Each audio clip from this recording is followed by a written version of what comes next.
a todos, qué alegría volvernos a encontrar en un día tan significativo para todos nosotros y en especial para la Comisión de Sustentabilidad de FEJIME Latam. Es un verdadero honor darle la bienvenida a una nueva edición del ciclo Mujeres que Transforman en el marco del Día Internacional de la Mujer. El lema de este año de la ONU son Derecho, Justicia y Acción por y para todas las mujeres y niñas y nos invita a reflexionar sobre cómo estos principios se aplican en nuestra propia industria. Sabemos que en el mercado eléctrico las barreras no siempre son visibles, pero siguen presentes en el acceso, la participación y la toma de decisiones. Nuestro propósito hoy es hacer luz, hacer foco para poder identificar estos desafíos y juntos superar estas barreras. Para ayudarnos a proyectar este camino, hoy contamos con la mirada de tres expertas que vienen a inspirarnos desde diferentes ámbitos estratégicos. Para darle comienzo, le cedo la palabra a Teresita Tibau, directora de proyectos del Centro Misionero Franciscano Santa Teresa, que nos la vas a estar presentando hoy a nuestras especialistas. Teresita, bienvenida. Muchas gracias, Rosario. Bueno, acá vamos a darle la bienvenida a las chicas. Desde la comisión se generó este ciclo de charla de mujeres que transforman, porque las mujeres somos transformadoras de nuestro entorno. Hoy contamos con la presencia de mujeres que desde sus lugares han liderado proyectos y entendemos que con el accionar de cada una de nosotras mejoramos nuestra comunidad y potenciamos a quienes nos rodean. Invitamos a escuchar la experiencia de Eugenia, de Carolina y de Laura, comprendiendo que cada una de nosotras somos conscientes de que el cambio comienza en uno mismo y cuando nos apoyamos y trabajamos en conjunto y en forma colaborativa, podemos construir una sociedad más justa y equitativa. Vamos a empezar esta conversación con Eugenia Basabe, que es miembro activo de Women in Lighting Argentina. Bienvenida, Euge. Gracias. ¿Cómo va? La primera pregunta que tenemos para vos es que nos cuentes cómo nació Women in Lighting Argentina y cuál es su propósito principal. Bueno, en realidad Women in Lighting es una red global que no arranca en Argentina, arranca en Londres. Justamente se lanza el 8 de marzo del 2019. Lo crea un estudio de iluminadores llamado Light Collective en inglés, que bueno, y rápidamente se expandió y está en 75 países. El objetivo es inspirar y visibilizar la presencia de mujeres en esta industria, ya que si bien somos el 50% de la industria, tranquilamente te diría que en Argentina probablemente más, la representación hacia afuera, en paneles, en jurados, miembros de comités, puestos jerárquicos de dirección, no reflejaba esto. Entonces, por un lado, busca combatir estos sesgos inconscientes en la industria, visibilizando lo que ya existe, ¿no? A través de una fuerte presencia en redes. Eh, Comienza, como les decía, en Londres y la manera de expandirse por el mundo es mediante embajadoras en cada país que va armando la red local. Acá en Argentina le inició Isis Gómez, que no era argentina, tal vez por eso, como no tenía su grupito de amigos, ella inició esto y se fue sumando gente de todo el país. Con el transcurrir de los años asumió ese rol Luciana Borgatelo, que es cordobesa, es embajadora actual, y hoy somos 121 miembros. Es muy heterogéneo, hay gente de todo el territorio, de todo el país.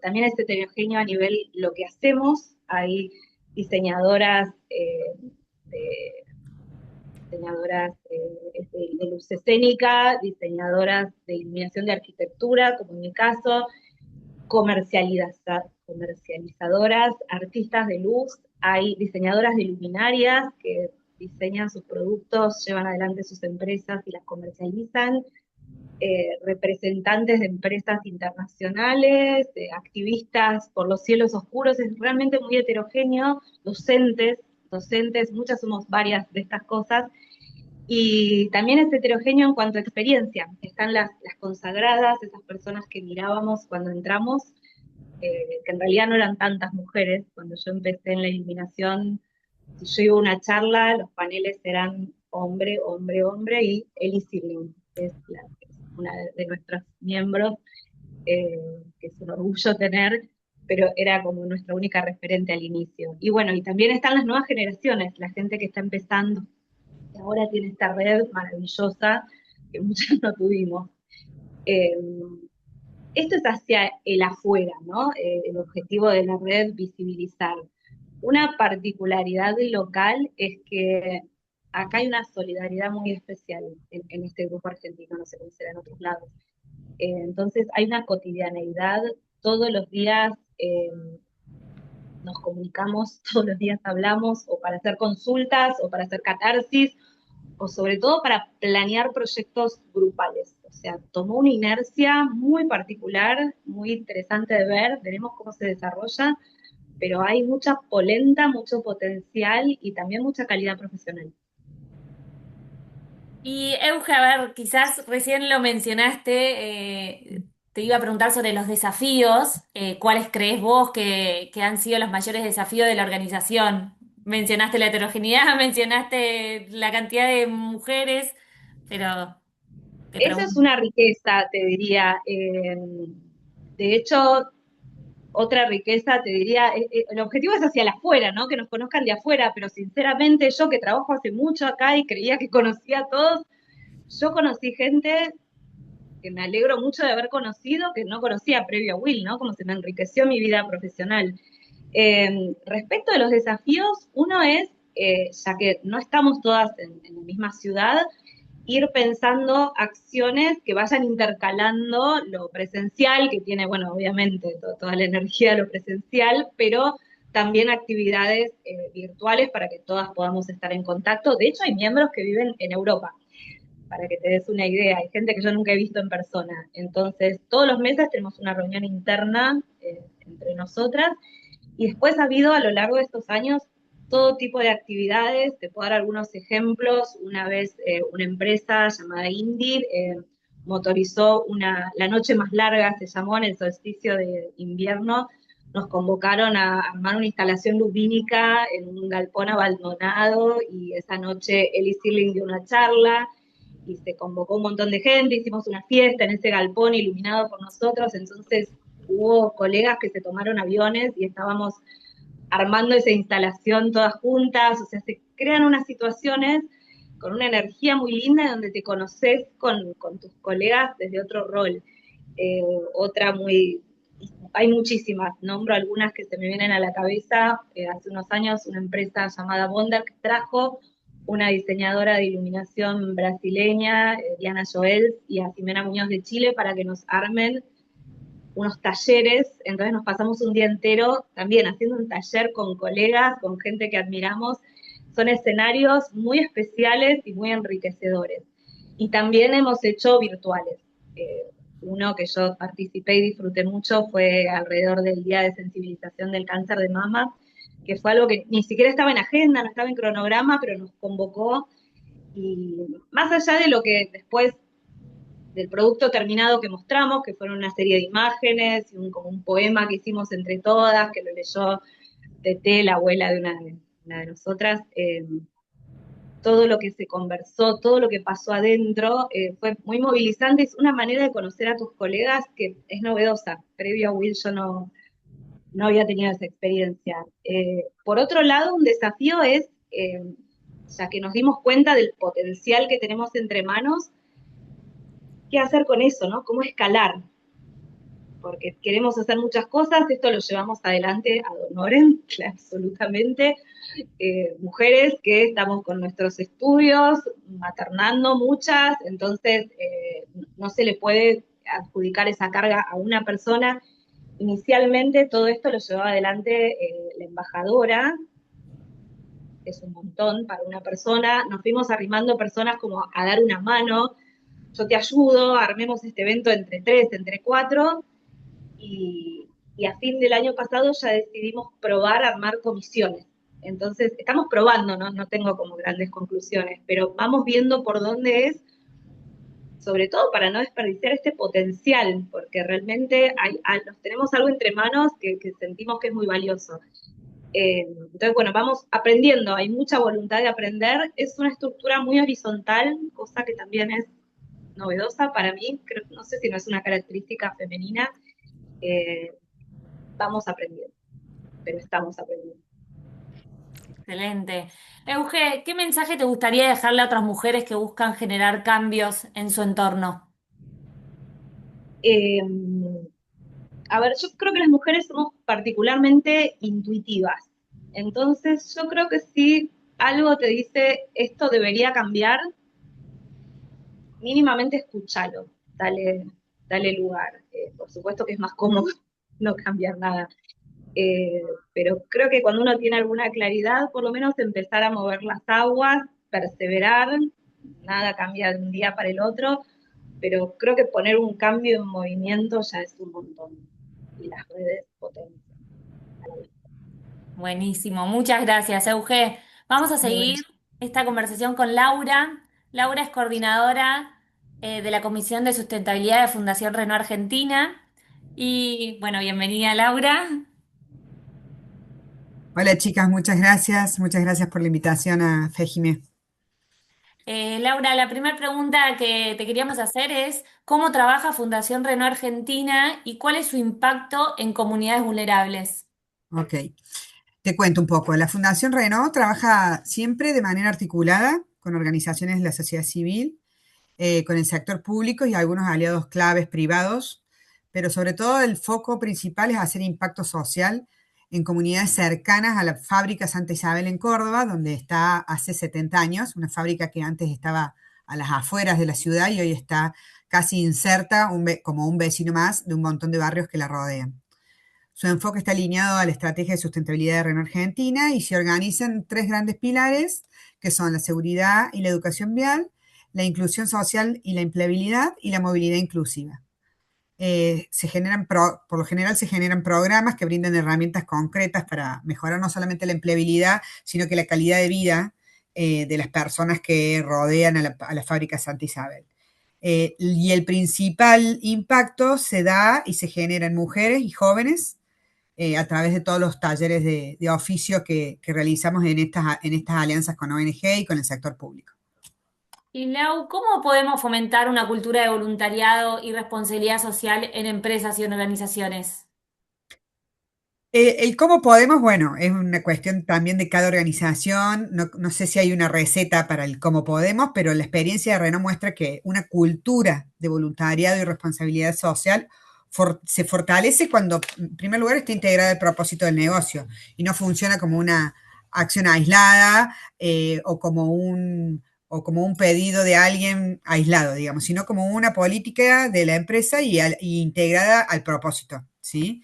Me parece que involucrar a los colaboradores como voluntarios, permitiéndoles su tiempo y sus conocimientos, es básico. Articular con organizaciones sociales de terrenos que ellos ya conocen la pertenencia y el impacto real de lo que necesitan las personas a las que querramos asistir e impulsar la innovación social, como por ejemplo nosotros hacemos un concurso interno donde los colaboradores pueden pitchear acerca de las necesidades de alguna ONG y Renault genera un premio a ese colaborador que luego es un premio que puede ser monetario o en algún aporte tipo vehículo que puede ser donado a esa ONG. Entonces se promueve este voluntario corporativo, pero siempre también en alianza y acompañado de ONGs, que son los que saben qué necesidades tienen, qué recursos tienen, qué equipos tienen. Entonces todo eso genera y contribuye a consolidar una cultura organizacional como más comprometida y empática con la sociedad. ¿Y cuáles fueron los principales proyectos de Fundación Renault? Mencionaste algunos, pero quizás mencionar Sí. los principales que tuvieron. Bueno, el principal y nuestro programa como estrella desde hace 5 años, desde el 2020, es el programa Comunidad, que es una iniciativa orientada a educar para la empleabilidad, como les comentaba anteriormente, y fortalecer la inclusión de personas de barrios cercanos a la fábrica. Eh, el primer caso fue en el 2020 con un barrio que se llama Comunidad Renault, N-O, y y lo hacemos en articulación también con la Municipalidad de Córdoba, donde tienen un espacio que se llama Parque Educativo, y ahí damos talleres de oficios y capacitaciones prácticas como costura, carpintería, mecánica de bicicletas, eh, inclusión social y financiera, instalaciones eléctricas domiciliarias, inclusión laboral, con el objetivo, como les decía, de generar herramientas para la empleabilidad. Y se combina entre formaciones técnicas con economía circular y acompañamiento comunitario sobre todo. Después tenemos ese programa, ya lleva 5 años, con más de 480 horas de capacitación dictadas, y el 50% de los beneficiarios son mujeres, siempre, desde el primer momento. El primer momento era un solo taller que era de costura, por ende eran el 100% eran mujeres, pero ya hemos hecho más de 27 talleres a lo largo de estos 7 años, de estos 5 años, perdón, y el 50% de los beneficiarios de ese programa son mujeres de los barrios aledaños. Después tenemos un programa de movilidad para la inclusión, que donamos o prestamos vehículos a organizaciones sociales para logísticas o emergencias. Después tenemos un programa específico que lo realizamos con Junior Achievement Argentina, que es un programa que se llama Innovation Challenge, que es que se genera un espacio para fomentar la inclusión en los alumnos de los últimos años de los colegios secundarios. Nosotros acá en Córdoba lo hacemos con el ITR, que es nuestro colegio, el Instituto Técnico Renault, y cuenta además con la Fundación Francia, que acompaña y potencia estas iniciativas, pero se trabajan en equipos los chicos para identificar problemáticas reales y desarrollar soluciones creativas y sostenibles que tengan que ver con el mundo del trabajo futuro, pero además con el mundo de la movilidad, ¿no? Es decir, se tratan temas como lo que es la conducción y las adicciones o la ingesta de alcohol, la elevada velocidad, bueno, problemáticas que ellos detectan alrededor de la movilidad y generan soluciones sostenibles, creativas. Esos son los 3 principales programas que está llevando a cabo hace algunos años la Fundación. Y Lau, desde tu experiencia, ¿cómo considerás que influyen las mujeres en el liderazgo de proyectos sociales y en la construcción de comunidades más justas? Creo que es clave el liderazgo femenino, especialmente en contextos de vulnerabilidad. Nosotros con los barrios que trabajamos son bastante, o sea, tienen un nivel de vulnerabilidad elevado. Algunos no tanto, pero muchos sí. Creemos que las mujeres son el agente de cambio de esa comunidad y impulsan los cambios profundos, la verdad. Por ejemplo, todos los merenderos o todas las asociaciones civiles que están dentro de los barrios vulnerables son liderados por mujeres, por sus hijas, por sus hermanas. Por lo general, la experiencia de nosotros nos dice que cuando las mujeres lideran se multiplican los efectos positivos en las familias y en el ambiente social, cultural y como de cohesión social interno de los barrios. Y me parece que eso sí contribuye a comunidades un poquito más, no sé si equitativas, pero sí resilientes, ¿no? Parece que tiene esa función la mujer dentro de estos barrios. Y para cerrar, Lau, ¿qué mensaje te gustaría transmitir a las mujeres que buscan impulsar proyectos con impacto social? En primer lugar, creo que no sentirse solas, que el liderazgo importa, que sean mujeres importa mucho más. No se puede hacerlo solo, sí o sí deben construir alianzas y confiar que su proyecto tiene que tener algún aliado. Y por parte de los aliados también entender que si el aliado es privado o gubernamental para generar este proyecto, no puede ser a corto plazo, sino tiene que ser a largo plazo. Pero creo que el mensaje para las mujeres es que no están solas y que sí o sí tienen que buscar algún aliado o algún otro agente que les pueda acompañar en esta asistencia. Porque las mujeres de los barrios muy vulnerables o de las comunidades con las que nosotros trabajamos tienen además sus propias mochilas, ¿no? De familiares, de mujeres. Entonces, si ellas encuentran el aliado o el match perfecto, digamos, o el aliado que las pueda acompañar, se les alivia mucho a ellas también el trabajo, ¿no? Entonces creo que esa es clave, que no están solas y que necesitan sí o sí encontrar un aliado. Muchas gracias, Laura. No, de Vamos nada. a seguir con Carolina. Carolina es referente de Pacto Global Argentina. Bienvenida, Carolina. Hola, bueno, muchísimas gracias por la invitación. Caro, vamos a empezar preguntándote, desde Pacto Global Argentina, ¿cómo puede el sector privado contribuir de manera concreta a garantizar el acceso efectivo a derechos para mujeres y niñas, más allá de las declaraciones de compromiso? Bueno, para poner un poco en contexto, Pacto Global es la iniciativa de Naciones Unidas que trabaja con el sector privado para promover el desarrollo sostenible y acelerar un poco esta transformación que las empresas están haciendo de sus negocios, ¿no? De incluir e integrar la sostenibilidad en la estrategia del negocio y que no vaya eh, solo por un costado, más por algo de filantropía. Y en ese sentido, Pacto Global, nosotros estamos convencidos que el sector privado tiene la fuerza del mercado, tiene el know-how y los recursos para llevar adelante esta transformación.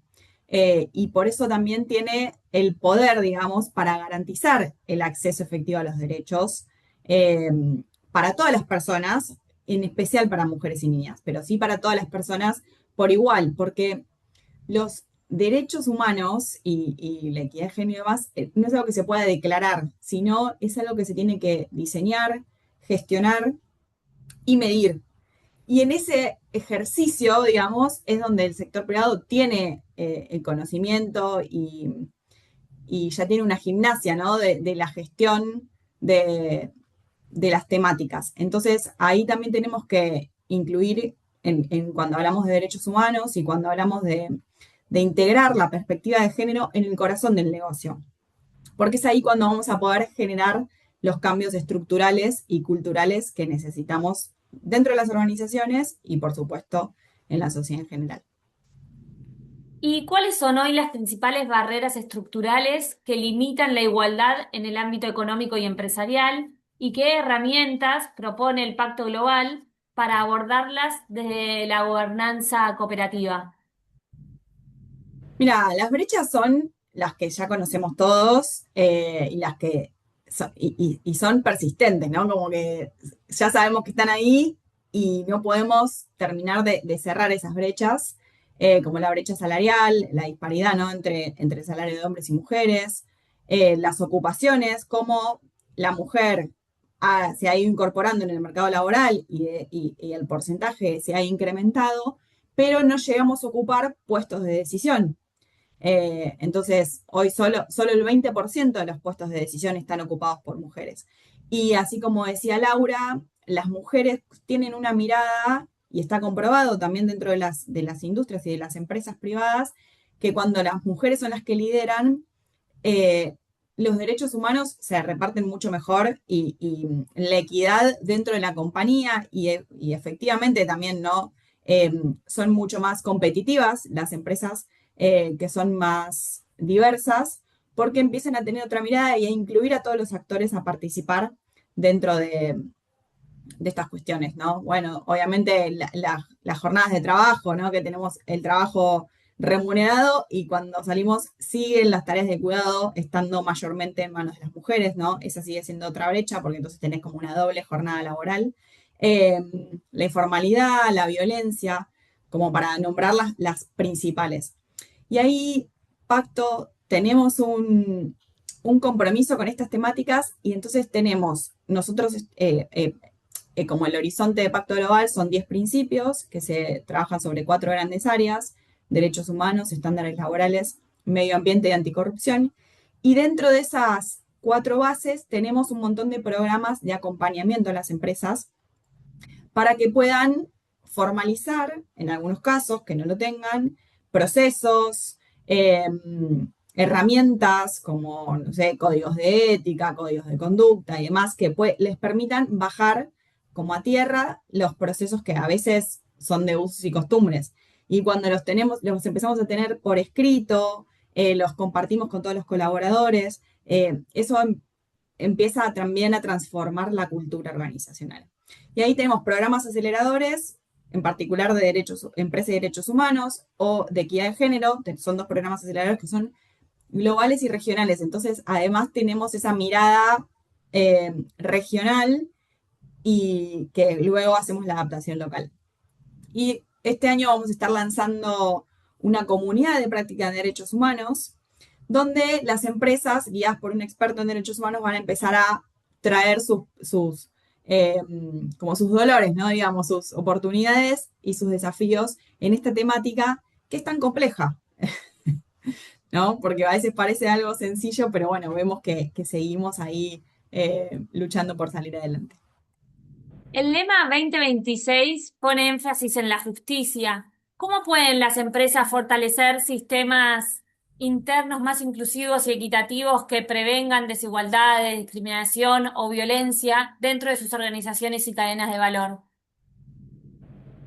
Es un temón la justicia, ¿no? Pensándolo fuera de la legalidad, pienso que es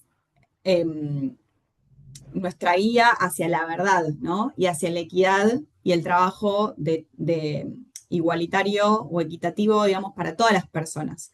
Eh, Siempre resaltamos el tema de las mujeres y niños y niñas, porque siempre seguimos siendo una población vulnerable y que no podemos terminar de romper esas barreras, ¿no? Ese famoso techo de cristal que nos mantiene en una misma posición. Como decía antes, no alcanzamos puestos de liderazgo, ¿no? Por ejemplo. Y, y ahí tenemos que trabajar, además de los derechos humanos, en la parte de integridad, ¿no? Hablando de justicia, como llevando la parte de integridad y tenemos que promover eh, espacios donde la ética y el compliance sean de todos los días y no quede como ahí aislado a momentos específicos del año o cuando hay alguien que venga el compliance officer a decir esto no estamos haciendo, sino que empiece a hacer esa cultura empresarial eh, basada en la ética y en la que todos podamos estar pensando cómo ser tener espacios más justos, ¿no? Yo creo que tiene que ver con eso. Y ahí Pacto también tiene programas que tienen que ver con integridad. Tenemos publicaciones que las pueden buscar en nuestra página web, que hablan sobre integridad sostenible, sobre derechos humanos, como para ir empezando a empaparse sobre estas temáticas, además de los programas específicos que tenemos para acompañar a los que son participantes. ¿Y qué acciones concretas pueden implementar las pymes para avanzar en igualdad de género con impacto real y medible? Mira, yo creo que ahí las pymes tienen una gran oportunidad eh, porque tienen la capacidad de tracción y la flexibilidad para poder hacerlo de una manera eh, como más fluida que tal vez organizaciones más grandes donde la burocracia empieza, alguien tiene una idea y tiene que pasar por un montón de estamentos y en cambio en las pymes si está el compromiso real del liderazgo, que el liderazgo suele estar mucho más cercano también a los equipos de trabajo, les permite tomar como decisiones mucho más ágiles. Yo creo que ahí tienen esa oportunidad y ese gran valor para destacar. Y a veces las pymes se asustan en que no tenemos equipo, no tenemos tantos recursos, pero hay acciones que se pueden ir haciendo desde lo más pequeño hasta lo más grande a medida que vamos avanzando. Y como en esa escalerita, digamos, en ese progreso, está Pacto Global porque nosotros acompañamos a la empresa que ya es líder en sostenibilidad y también acompañamos a la que está dando sus primeros pasos para empezar a identificar dónde son esas primeras cuestiones que podemos ver, como por ejemplo, no sé, medir la brecha salarial dentro de la organización si no tenemos escalas, ¿no? Por ejemplo, algunas ya tienen escalas muy determinadas, pero medir si hay brecha salarial entre hombres y mujeres, empezar a promover el liderazgo femenino dentro de la organización, ¿no? Cuando se genera algún espacio libre, bueno, como promover eso o ir promoviéndolo para que el día de mañana pueda ocupar un espacio de liderazgo. Porque a veces también, si no tenemos formación o acompañamiento, después es difícil ocupar esos espacios. Tener esos espacios y que eso sea un espacio real, ¿no? Que una capacitación o un acompañamiento para después que tenga un espacio real donde su liderazgo sea aceptado y validado, digamos, por la empresa. Y después podemos ir como subiendo un poquito más, capacitar a los equipos, ¿no? Participar de iniciativas como la de Pacto Global te permite a veces tomar capacitaciones para toda la compañía que ya que están incluidas y que tienen como, digamos, una base de decir, bueno, el Pacto Global de Naciones Unidas que tiene un background y un conocimiento sobre estos temas. Ir implementando protocolos, que a veces no es una cuestión de desarrollar un protocolo de 30 páginas, sino como decir, bueno, a ver cómo actuamos siempre ante esta situación e ir plasmándolo e ir dándolo a conocer. Eh, entonces, las pymes yo creo que tienen esa oportunidad para liderar este cambio cultural que necesitamos, porque aparte son la mayor cantidad de empresas en nuestro tejido empresarial, digamos, argentino. Entonces, bueno. Y finalmente, ¿qué significa para vos, Carolina, liderar procesos de transformación desde una agenda de derechos? ¿Y qué mensaje te gustaría dejarle a las mujeres empresarias que buscan generar cambios sostenibles en sus comunidades? Yo creo que ahí tenemos que liderar con visión de futuro, ¿no? Ver qué queremos para nosotros mismos en el futuro y para nuestras próximas generaciones. Eh, qué mundo queremos para los nuevos profesionales, ¿no? Que están llegando. Y ahí yo creo que las mujeres, el consejo simple, pero que no deja de ser poderoso, es que no pidamos permiso para generar estos cambios. Que tengamos la decisión y el valor de enfrentar estas situaciones. Porque obviamente cuando hablamos del techo de cristal, por supuesto que hay cuestiones estructurales, pero también es cuestión de nosotras de dejar de tener miedo y creer que tenemos la capacidad para hacerlo. Y también, que lo dijeron antes, buscar alianzas y a veces no solo institucionales, como decía Laura, que obviamente es lo adecuado, pero también entre nosotras, ¿no? Como apoyarnos en ese crecimiento, en ese liderazgo, acompañar a la que se anima y a la que no se anima, eh, como empujarla, para que seamos cada vez más mujeres las que ocupemos posiciones de liderazgo, llevemos adelante procesos de transformación y entonces transformemos la cultura para el futuro. Bueno, muchísimas gracias a todas por esta interesantísima conversación. Voy a dejar 5 minutos si quieren agregar algo, o sea, nos quedan 5 minutos para poder, si alguna quiere comentar algo más, agregar algo que quizás no le haya preguntado o algo que crean que suman para este día tan importante.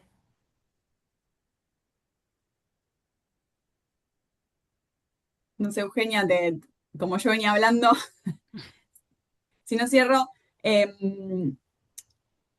como mensaje a las pymes, decirles que Pacto Global es un gran aliado, que no tengan miedo, a veces parece una institución como súper lejana, pero al contrario, nosotros trabajamos y tenemos como la oportunidad de trabajar con el estadio de cada uno y en temas con respecto a derechos humanos y equidad de género, tenemos mucho trabajo ahí.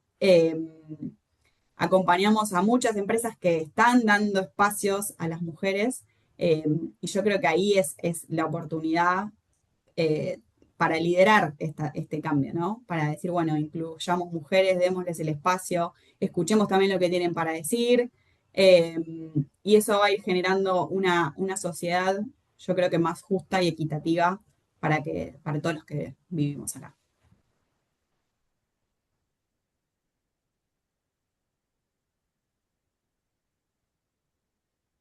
Muchas gracias, Carolina. Eugenia, ¿querés mencionar algo? No, muchas gracias por la posibilidad de dar a conocer Women in Lighting.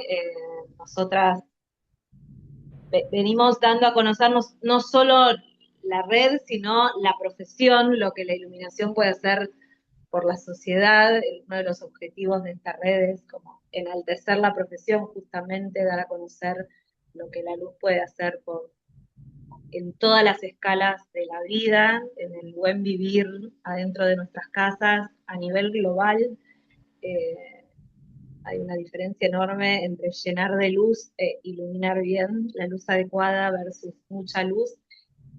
Nosotras estamos dedicándole mucho tiempo a dar a conocer de qué se tratan las buenas prácticas de iluminación. Va más allá de un tema de género, eh, pero dada esta visibilidad que tenemos, estamos dedicándonos mucho a dar a conocer de qué se trata nuestra profesión y la cantidad de mujeres que hay haciéndolo. En nuestro caso, nuestra red básicamente pone blanco sobre negro de todas las mujeres que ya hay haciendo esta tarea.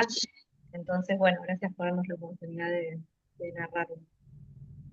Bueno, muchas gracias a todas ustedes y ahora sí le paso la palabra a Rosario que va a dar unas palabras de cierre. Bueno, muchísimas gracias a todas. Ha sido un espacio muy valioso para pensar cómo construir organizaciones más humanas, equitativas y eficientes. Escuchar estas experiencias nos confirma que cuando trabajamos con un propósito claro, estamos construyendo el futuro. Y los invito a todos a aprovechar ahora que están reunidos, que tienen un momento para poder hablar sobre estos temas, a recapacitar, a hablar cómo podemos nosotros desde nuestras organizaciones hacer esto más humanas, más equitativas y más eficientes. Y rescato algunas palabritas que fuimos hablando durante las charlas, que estuvo diciendo Eugenia, Laura o Carolina. Yo creo que no, que los highlights, los principales highlights es no tener miedo, perseverar. Somos estos agentes de cambio, podemos lograrlo y tenemos que ser aliados, tenemos que trabajar en conjunto, no estamos solos y tenemos una oportunidad muy valiosa. Hay que animarse y como pyme yo creo que la oportunidad y esta flexibilidad que tenemos es sin lugar a dudas la principal piedra para construir algo muchísimo más grande en pos de lograr esta igualdad y esta equidad. Así que los invito a todos y a todas a animarse y aprovechar este día para sentar las bases de un futuro mejor para todos. Muchísimas gracias.